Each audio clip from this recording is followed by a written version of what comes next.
नमस्कार दोस्तों, मैं हूं राजकिशोर बुलंद भारत टीवी से। और अब आपने देखा, ठीक हमारे कैमरामैन राहुल ने दिखाया आपको चार धाम। जब इस चार धाम की बात करते हैं तो चार धाम आप जानते हैं वो क्या है, लेकिन इस चार धाम की विशेषता कुछ ज़्यादा ही अलग है।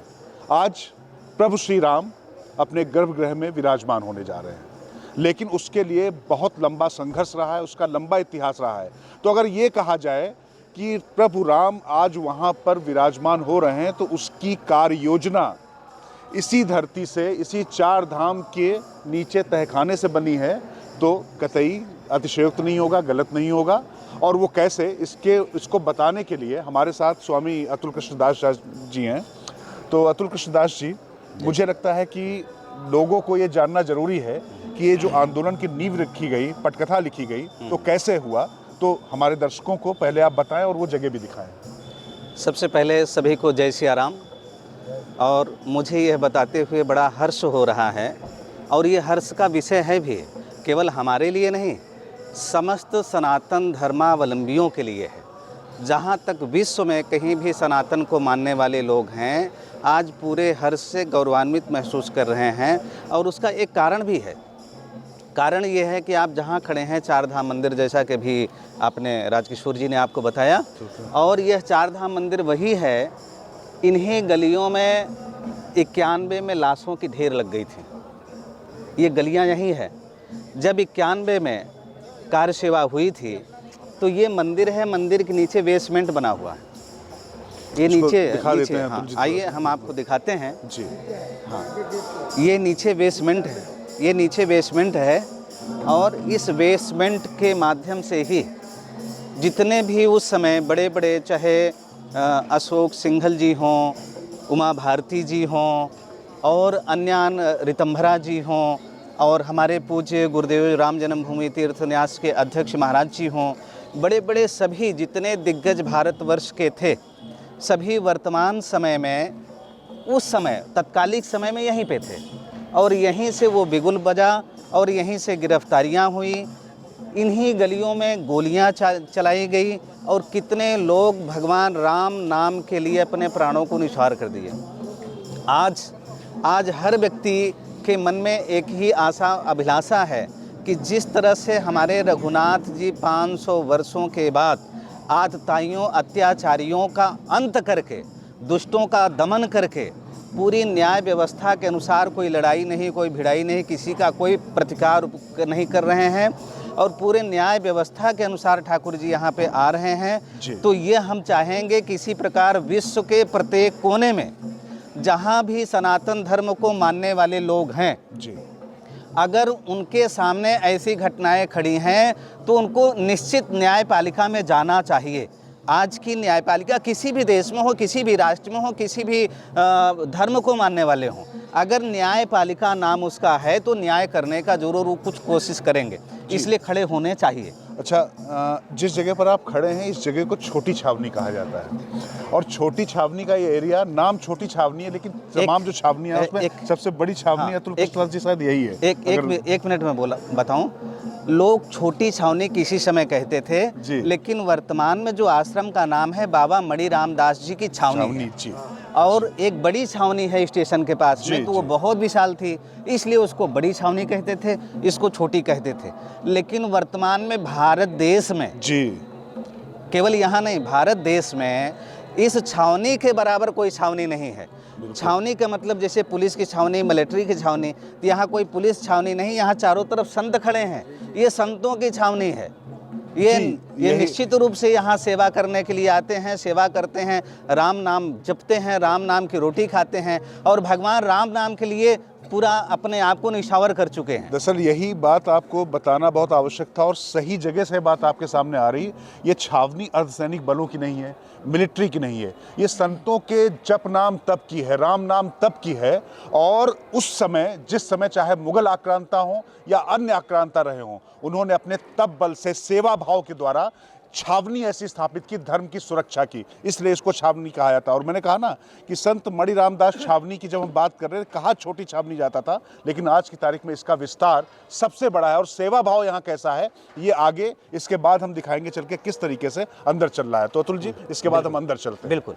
एक बात और बताऊं, किसी समय आज के 50 वर्ष 100 वर्ष पहले की भी एक नियम था यहाँ का कि कोई अगर रेलवे स्टेशन पर उतरता था तो इसको होता था कि हम कहाँ रुके, भोजन कहाँ मिले, तो लोग कहते थे छावनी चले जाओ। जी।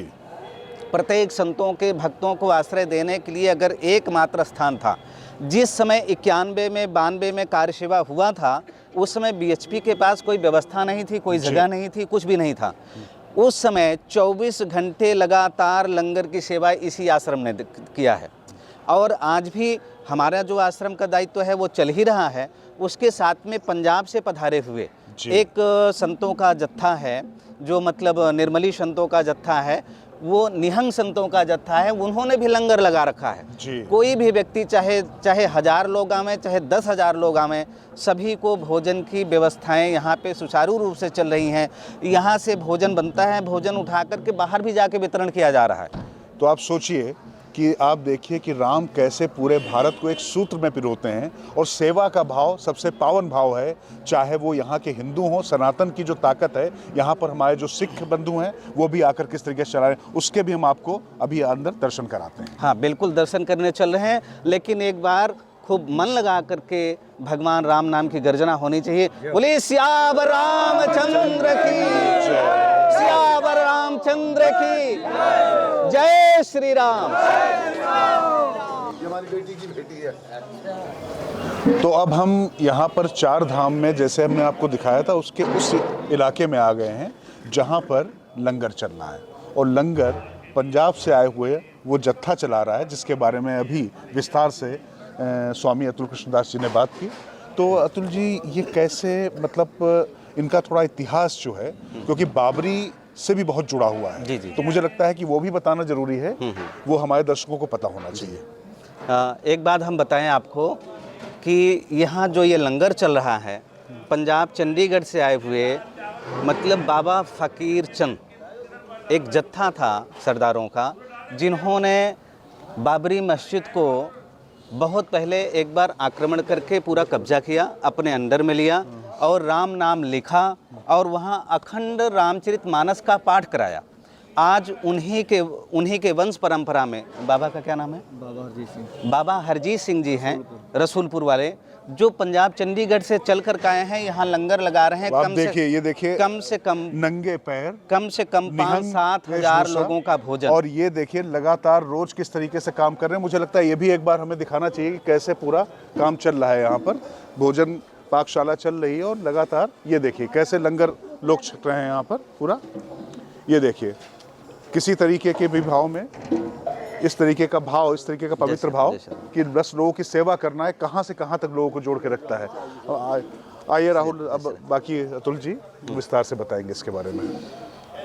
देखिए, सनातन का जो परंपरा है, सनातन में सिख जो पंथ स्थापित हुआ जी, तो वह सनातन का ही है, कोई अलग से नहीं है। और हमेशा से सनातनी और सिख सब एकजुट होकर के विदेशी आक्रांताओं के प्रति अपने देश की रक्षा के लिए सतत तैयार रहे हैं। और सबसे ज़्यादा अगर किसी ने अपने प्राणों की आहुति दी, उस समय की स्थिति ये रही है कि जो पंजाब से लेकर के सिंध का क्षेत्र, उधर से लेकर पाकिस्तान, अफगानिस्तान से जितने आक्रमणकारी आते रहे, सबसे ज़्यादा अगर किसी ने बलिदान दिया तो सिखों ने दिया। सिखों के प्रत्येक गुरुओं ने अपने धर्म की रक्षा के लिए, सनातन की रक्षा के लिए, अपने देश की बहन बेटियों की रक्षा के लिए, गौओं की रक्षा के लिए, ब्राह्मणों की रक्षा के लिए सब बलिदान हो गए हैं। यह पूरा इतिहास है और इतिहास को नकारा नहीं जा सकता है। पीछे तस्वीर भी जो है आप देख सकते हैं। तस्वीर सिखों के 10वें गुरु, अच्छा 9वें गुरु अर्जुन सिंह जी, हाँ गुरु तेग बहादुर जी का यहाँ पर हैं, जिन्होंने अपना शीश दिया था। दिल्ली में आप जानते हैं कि वहाँ शीशगंज, रकाबगंज, जहाँ पर शीश, अगर दिल्ली के जो लोग हैं, मतलब पूरे देश में सिर्फ ये पंजाबी या सिख समुदाय की बात नहीं है, पूरे देश से जब कोई भी दिल्ली में आता है तो शीश महल गुरुद्वारा के सामने पूरी तरीके से नतमस्तक होता है। रकाबगंज गुरुद्वारा के सामने नतमस्तक होता है, जहाँ पर उनका शरीर, सिर और धड़ रखा गया था।